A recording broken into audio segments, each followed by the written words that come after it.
Hi dudes, I'm Brooke, and as you may know, this is my beautiful daughter Navy. Say hi, Navy. Aww. She's an only child, and honestly, she's spoiled as hell. See, she's bored even now because I'm not entertaining her. Okay, you can be excused.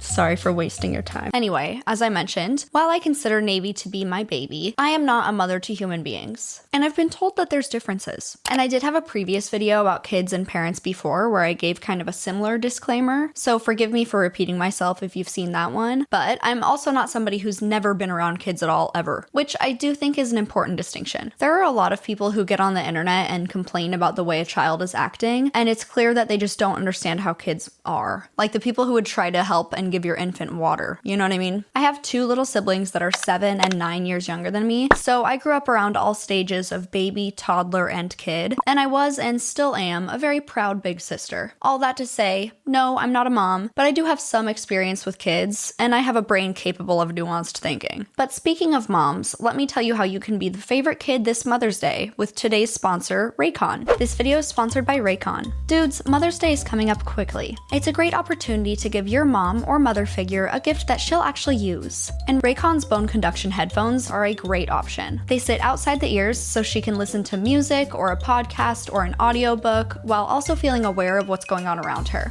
Whether she's working out, running errands, or working, she still gets clear, motivating sound without feeling closed out from her surroundings. It's a thoughtful Mother's Day gift that fits easily into her daily routine. And honestly, it's also great to pick up if you want a pair for yourself too. And right now, you can grab them for 15% off. Raycon's bone conduction headphones use off-ear audio, and they actually send sound through vibrations in your bones. Your ears stay open to the world around you while you get crystal clear music, podcasts, or calls. These are perfect for staying in motion. I can continue listening to music while staying aware of my surroundings while walking Navy, or listen to podcasts while shopping without tuning out everything around me. Safety and sound, all in one. They're also built for all-day use. They have 13 hours of battery life, they're IP68 waterproof and dustproof, and they feature a no-bud fit that doesn't slip, ensuring maximum comfort while you move. And the best part is that Raycon gives you premium performance without the premium price tag. Their quality rivals the big audio brands, but at half the cost. Plus, over 3 million customers already love Raycon, and they come with a 30-day happiness guarantee. I have been using these pretty much every day since I got them. They are really perfect for me because I've always had a sensory issue with the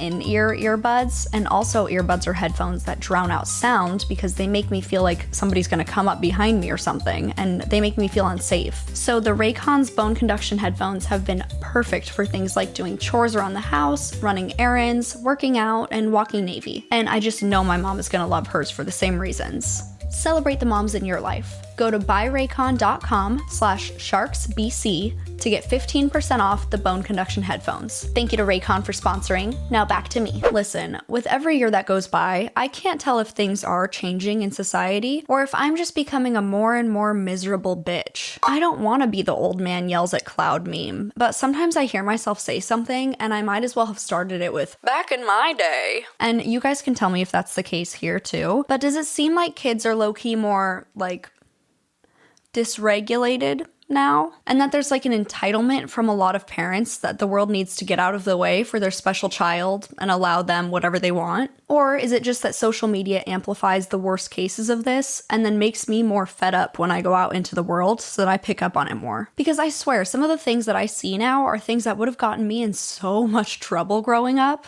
A good example is this TikTok where she says, "This is what happens when you're a screen-free restaurant family."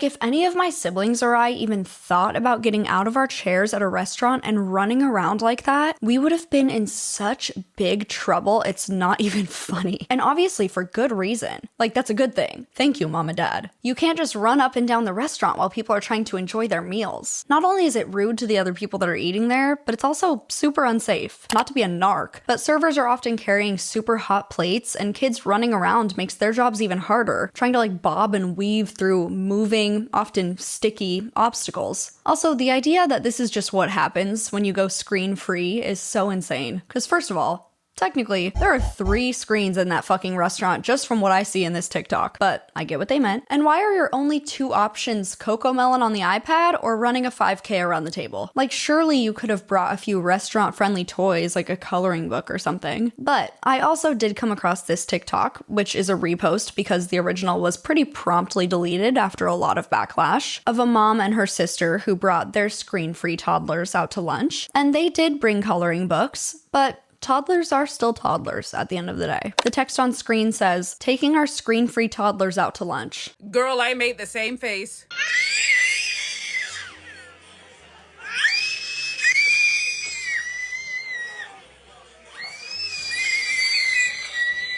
I love how these besties are doing everything in this video except parenting. They think it's cute to film a little video of their toddlers being disruptive to everybody around them and don't think, hey, you know what, maybe now's not the time to record. Now's a teachable moment. Like, are kids that age going to scream and make annoying noises every once in a while? Absolutely. That does not mean that the parents shouldn't be able to take them out to restaurants. Kids need to get socialization experience in the world to learn. I don't know if socialization is the right word. I'm used to dogs, so I don't know if that's like a dog word exclusively, but you know what I mean. The problem that I have, and that most people who saw this video had as well, is that instead of presumably trying to do anything to stop the kids from screaming, or maybe trying to take them outside for a second, or redirecting them, or anything else, one is filming it, and both of them have their hands over their mouths, like laughing. And yes, my nails are really tea right now, I know. And due to the fact that the person that they zeroed in on glaring at them is a fellow mom with a young kid, I would imagine that the judgment might have been a little bit more deserved than just a case of, I don't like screaming kids ever. I do not presume to have the answers on how to stop a toddler from screeching, but I do know that plenty of toddlers are well behaved in public, and you have to chalk that up to parents who don't allow things like this to continue when they can help it. Speaking of parents allowing things though, this next TikTok was actually the one that inspired, derogatory, this entire video.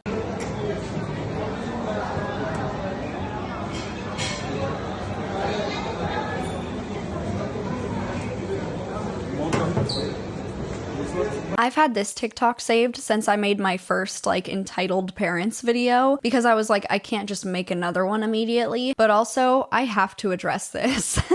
I've had this saved for months because first of all, why the fuck are the baby's bare ass feet on the Starbucks counter in the first place? That is so fucking disgusting. And then just letting him grab the syrups with his nasty little baby hands? And that's not even shade. Babies frankly just stay sticky as hell and a little stinky, and that's factual. They're learning by grabbing everything at all hours that they're awake, and those teeny tiny hands have genuinely been everywhere that baby's been, especially his own little mouth and snotty nose. And now they're on the syrup pump. I worked at a frozen yogurt shop as my first job ever, and it was not one of the self-serve ones, so customers had to tell me what toppings they wanted, and sometimes they'd try to put their hands over the glass to point, and that even infuriated me. So this is the extreme baby version of that. I guess to be fair, he can't talk yet, so this may be the only way he can express that he wants 4 pumps of sugar-free vanilla syrup in his latte. But guys, speaking of latte, we are still trying to beat Mr. Beast in subscribers. It doesn't actually have anything to do with lattes, but I didn't have a smooth transition and we're in too deep now to go back. If you're new here, it's due to misogyny that Mr. Beast has more subscribers than I do, and we're all working together to be the change and beat his subscriber count for feminism. So please subscribe if you haven't already. Thank you.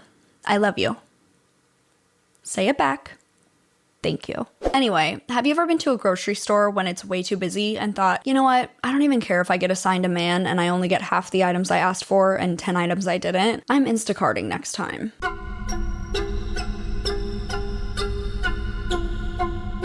Absolutely not. You need to tell your kid, get the fuck up off the ground, because why are his feet dirtier than the floor? The floor of a grocery store is actually disgusting. Why would you ever let your little kid slide on it and walk around it barefoot? This is the type of shit that you see when you're already overstimulated and on the verge of getting super pissed off. Girl, get up. What the fuck are we doing?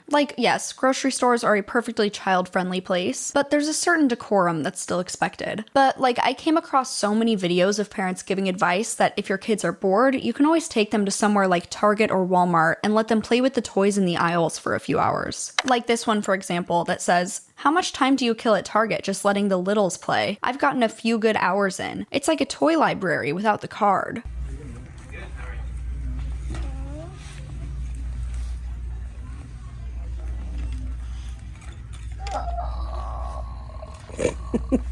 Are you having fun?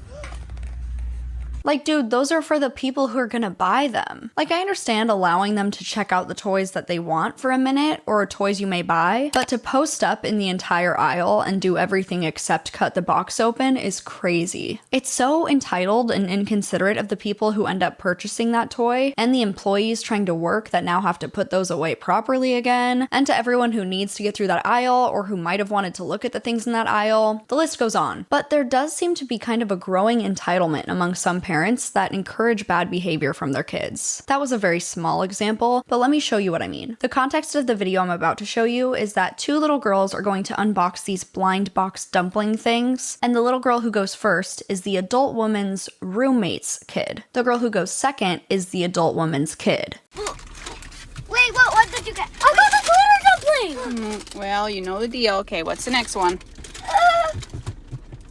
I can't open my lid. I hope you get the glitter dumpling too.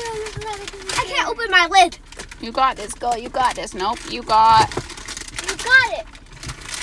I hope you got the glitter dumpling too. I need... No, you're getting the glitter dumpling, I already said, because I bought them. And then we'll keep the red one, and we'll just have to have Brittany get some more and see if she can get lucky. That's the deal. That was the deal we made. Okay. Like, she doesn't even let the roommate's kid get excited for half of a second before being like, no girl, my kid gets the good one no matter what, remember? And of course I'm blurring the faces of the kids. But when I tell you that the little girl was so thrilled to have gotten the glitter one, and then all of the hope and happiness drained from her face when the woman told her that she wouldn't get to keep it, it was so sad. I'm like, what are you teaching your daughter? She just gets to have whatever she wants all the time? And honestly, way to set up these two friends for a fight and resentment as well. And again, I understand that I'm not a mom, but it is common sense that kids need to learn that they don't get whatever they want all the time. I actually think blind boxes could be a really good way for kids to learn that when they're old enough to understand the concept of them, but you guys let me know in the comments if I'm wrong about that, because it is kind of gambling, I guess. Again, I'm not a mom, nor do I have any credentials at all in childhood development, other than a 20 years expired Red Cross babysitting certification, so. I saw another video of kids unboxing these little dumpling blind toy things, and I don't even have words to express it. I'm open this one. I'm open this one. I'm open this one.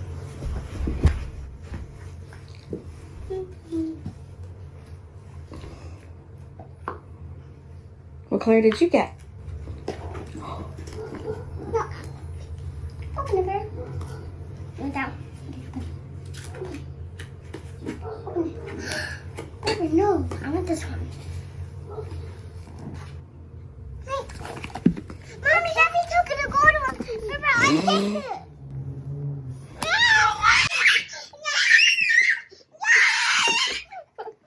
Like, why are we just filming this and not stopping it? These two, specifically the oldest, I would imagine, are gonna grow up never wanting to share anything with anybody ever. The youngest is obviously the primary aggressor here, but I will say the oldest cheated first before the younger sister even came out, because she opened that pink one and then pretended she didn't and then put it back. So that was the first opportunity for the mom to be like, no, you opened it, but allowing them to do little unfair things like that is what leads to things like grabbing the last one from one another and screaming and fighting while mom just films and does nothing to intervene. And I have one last video on the topic of the blind bags because I couldn't believe this one either. Okay, so this is my Valentine's Day present from Odoni.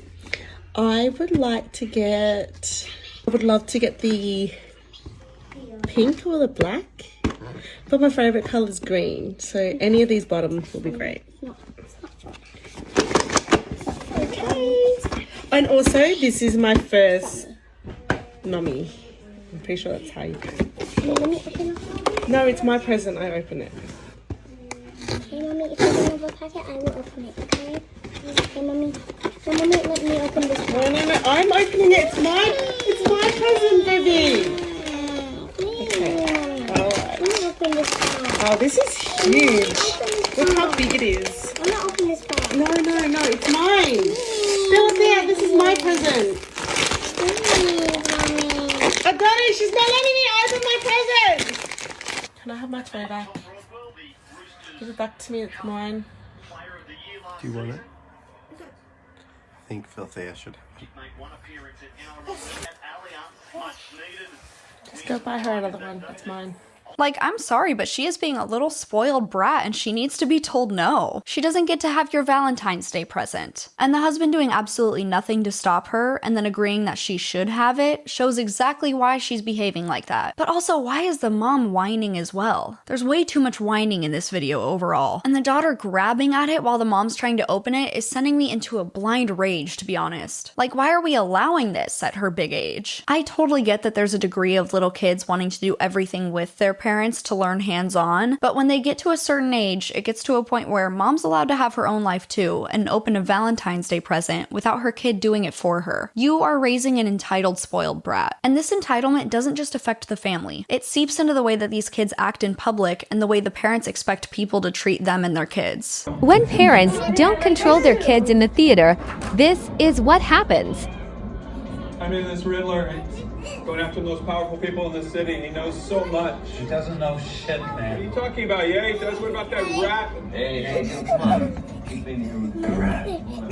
Ask him about the rat. Like, dude, there is literally no reason ever for your kids to be running up and down the aisles of the theater. There just isn't. I don't care if Cocomelon the motion picture is on. If they're old enough to run like that, they are old enough to be instructed to sit down and listen when they're being told that they need to sit down. And if they can't sit still for that long in the movie, I'm sorry, but they can't stay at the movie. It's just so fucking inconsiderate. Some of these videos I've seen of kids misbehaving at the movie theater feels a lot like the parents wanted to go see a movie and instead of having somebody watch their kid, they just took them with. Like, you know, when you bring your infant with you to watch R-rated horror movie Weapons? This person posted, "Nothing like having the movie you've been so excited to see ruined by entitled parents who think it's okay to bring their fucking infant to a horror movie." And on the TikTok, it was tagged as Weapons.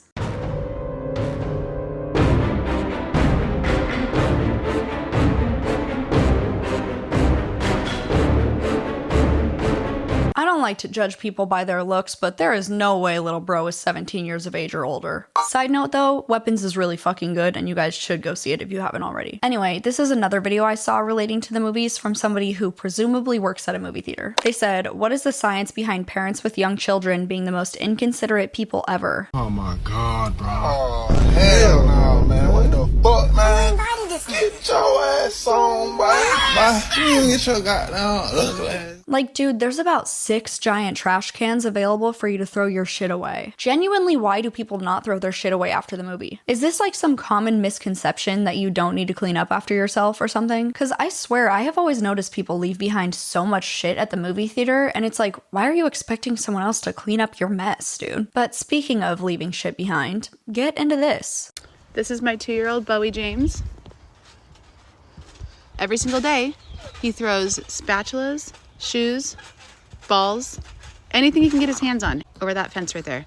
And that lady doesn't give them back. Girl, why the fuck would she? Also, some gall calling her a crazy old lady when your 2-year-old is throwing anything he can get his hands on at her. If she is in fact old, he's gonna fucking kill her one of these days doing that. I have a crazy idea. How about don't let Bowie James grab a bunch of shit and hurl it at your elderly neighbor? Bowie James probably needs to lose his grabbing privileges and learn the word no. I do have a theory that because as a whole, boomers and Gen X tended to be more strict in their parenting style, a lot of millennials who grew up with parents in those generations who were strict might have thought when they had kids that they would be more lenient because they weren't a fan of a lot of the aspects of the strict upbringing that they had. So maybe some of those millennials ended up taking that too far in the other direction and just letting their kids be kind of fully in charge. I could be totally wrong about that, however. It's just a theory. And before millennials in the comments get mad about how everything gets blamed on them, I come in peace. I am a millennial myself. I'm proud to be a millennial. My birth year is in the 1900s.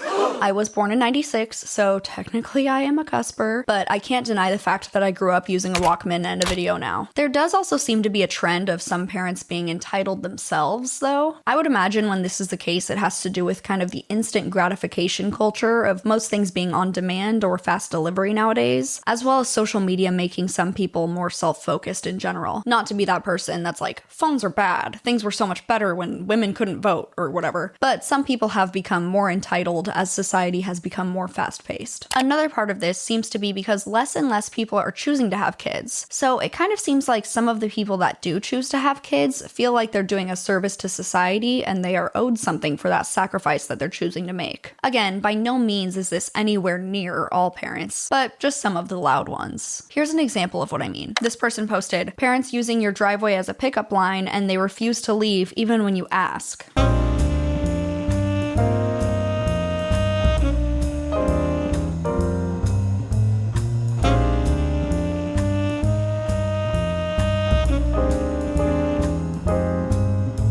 Like, dude, I would be so pissed if I lived close enough to a school for this to happen. But also, it's just common sense to not do that. You're not allowed to park in front of someone's driveway, dude. It also seems like the homeowner has cones up to warn people not to do this, which makes me think it happens a lot. Fuck that, dude. There was another video I saw where a mom was convinced that her son was not sick and refused to take him out of school when they called because he was sick. Guess what happened? Also, this video I'm showing is another creator responding to it because the original was of course taken down. We got a call from daycare yesterday that they thought our son was sick. I said, no, I don't think so. Like, I think he's just tired. It's really hot out. We had a really busy weekend. Whatever. They were like, well, he's complaining of XYZ and he has like a low-grade fever. I'm like, okay, it's 110 degrees out. Like, I have a fever. So I go check on him at lunch. Okay. I'm like, no, yeah, he's fine. Send him back in for the rest of the day. This morning, we have a really fun day planned, okay? It's like 110 degrees out. We were going to go play in the pool. We were going to go play with friends, blah, blah, blah. I'm putting them in the car. And I see the infamous fluid-filled blisters all over my other child. Not even the allegedly sick one yesterday, all over my other child, okay? And then I look at the allegedly sick one. Sure as heck, he's covered in this like viral looking rash. If you are the parent of a young child, you know the sheer panic that is these little fluid-filled blisters on your child's hands, feet, or face. Okay, hand, foot, mouth is a bitch that I didn't want to deal with today. But here we are. Anyway, so this is my formal apology to my child's teacher. You were right. He's sick. I'm not going to hold your hands while I say this because I don't know what has caused the synapses in your brain to start misfiring. You are the reason why a lot of these kids in daycare, they get sick. Like, dude, if they're saying your kid is sick, then pick your fucking kid up. Now you probably got a bunch of other kids sick, and maybe even the teacher, and even other staff at the school. It's just so selfish to not think about others at all, and only be concerned with whether you want to pick him up or not because you think you know best. This speaks to a bigger phenomenon of parents feeling like teachers work for them, which is something I saw a bunch of teachers talking about. One of the reasons it's miserable to be a teacher in the United States is because if you teach at a private school, parents will literally think that they pay your salary with their tuition. And if you teach at a public school, parents will literally think that they pay your salary with their taxes. In both environments, public and private, I have had parents explicitly state that they believe I work for them. Teachers are so underappreciated and underpaid, and they have to put up with so much entitlement. There is a whole literacy and education crisis right now, and you want to come for teachers, dude? We need them more than ever. It's gotten to the point where if you use a fucking Oxford comma, people assume you wrote whatever it is with ChatGPT. But to completely switch gears to another example of entitlement, I saw this mom who was mad about line formations. She says, "Open to the coffee shop door first. Took the ramp with the stroller. They took the stairs. Suddenly, they're in front of me in line." Like, I can see where she's coming from, but dude, the line starts at the cashier. You got to the cashier last. It just feels like making an issue out of nothing. I could see being mildly tiffed if you hold the door open for somebody and then they go in front of you in line, but even then it's not that serious. Some of these just kind of feel like parents being annoyed that their kid has put them in an inconvenient position, like having to use the stroller ramp, and they're taking it out on people around them who don't have kids, because that's easier than acknowledging that even with little things like this, parenting changes every little aspect of your life. Maybe I'm totally reaching with that though. I could be totally off. But this next one also gives me a similar vibe. She says, POV, when the people you stayed next to decided to party and keep your kid awake all night.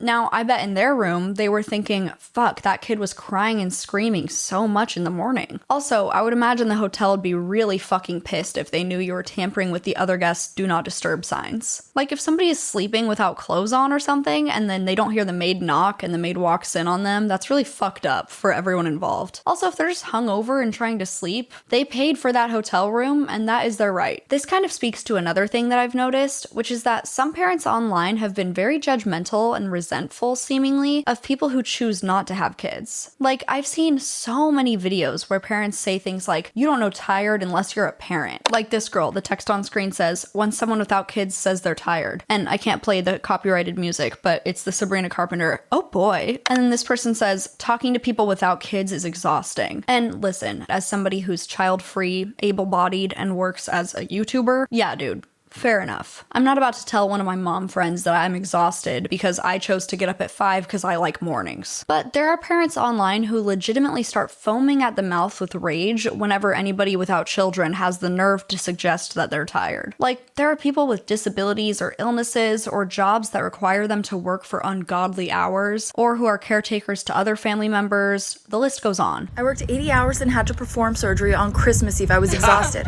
Then you don't know tired. Wait until you're a parent. Hello, sleep. It's me, Shane. Heard of me? I work like 70 hours a week. Yeah, but then when you get home, do you have to watch Coco Melon all night? Let me guess. You weren't up till 3 a.m. changing a diaper. No, but... Then you don't know tired. If you're not a parent, you don't know tired. Bye. We're tired a lot. More than you. Sure, it's not really a competition though. But the Tired Olympics are just one example of what feels like some parents beef with child-free people. But like, the thing is, you chose to become a parent. And then the parents that are guilty of this seem to be annoyed that they made that choice, or resentful of others for choosing differently, so they make it everyone else's problem. Like, there was an article that went kind of viral that said people without children shouldn't be allowed to vacation during school breaks or summer because they can travel at any time, whereas parents can only travel then. Should child-free travelers be banned from going on holiday in the middle of summer? Article starts off by saying, many child-free couples choose the busiest and most expensive weeks of the year for their vacation, despite being free to travel at any time. First off, I would be very curious why that author seems to think that child-free folks are free to travel at any time. Just like people with children, we also have responsibilities and obligations. This may be hard for people like that to realize, but we have lives too. Secondly, for a lot of the most popular vacation spots, summer is just the nicest season to go. Like, I'm not gonna pay an exorbitant amount of money to spend a week at the beach when it's 23 degrees outside.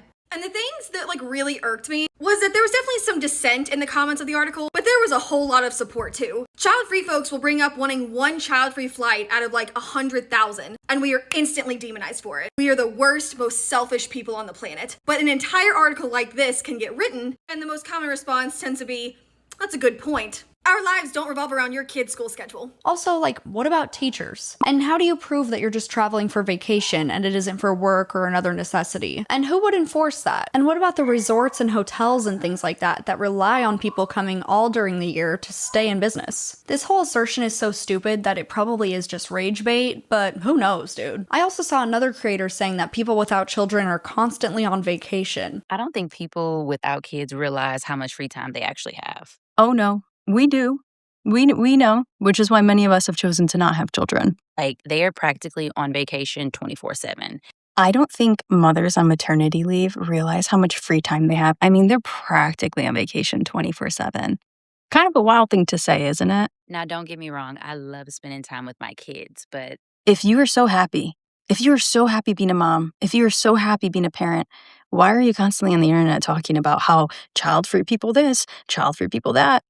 You don't get free time. I'm always tired. You can't compare your tired to mine. To act like people who are child-free don't have responsibilities like work or working more than one job or going to school while working or going to school while working more than one job or having animals that they have to raise or a home they have to take care of or maybe a parent they have to take care of. To act like being a parent gives you a unique experience on being tired. Again, that's that insufferability I was talking about. It's just funny because like I have friends that don't have kids and I just get a kick out of hearing them say like, oh, I'm so tired or I'm so busy. And I really try not to be that friend that's like, oh, well, girl, imagine if this, imagine like I despise people like that. I don't want to be that friend to them. So I'm actually just going to come to the internet instead and say it to everybody here instead of saying it to their faces. But child-free people aren't off the hook either, though. This beef's not entirely one-sided. Some child-free people genuinely make hating kids their entire personality and resent parents for having kids out in public when they're actively being good parents and aren't doing anything wrong. Kids are gonna be annoying sometimes. They're kids. I don't particularly love the saying, you're entitled to a child-free life, not a child-free world, because I think it's overused to downplay things like not wanting kids in bars, but it is true to an extent. When you're in a kid-friendly public space, you got a good chance of being around kids, whether or not you like them. And while, yes, as we've talked a lot about today, some parents just let their kids run around unsupervised, there are plenty of parents who are doing a great job. And they don't deserve dirty looks or rude words just because they dared to bring a toddler into a store. And when someone's kid is throwing a tantrum or misbehaving or something like that, even if it's continuing to go on, you can tell when that parent is doing everything they can to stop it. And I always feel horrible for that person because it's like they're doing what they can and it would suck to be in that position. And so many people are just rudely staring and like, oh my God, get that kid under control. And it's like, you don't think they're trying? So cut parents some slack when they're in that position. Do you think they enjoy having a screaming child on their lap? I bet they don't. Ironically, Navy screamed through a good part of this video, so if you hear any weird barking in the background, that is Navy, so...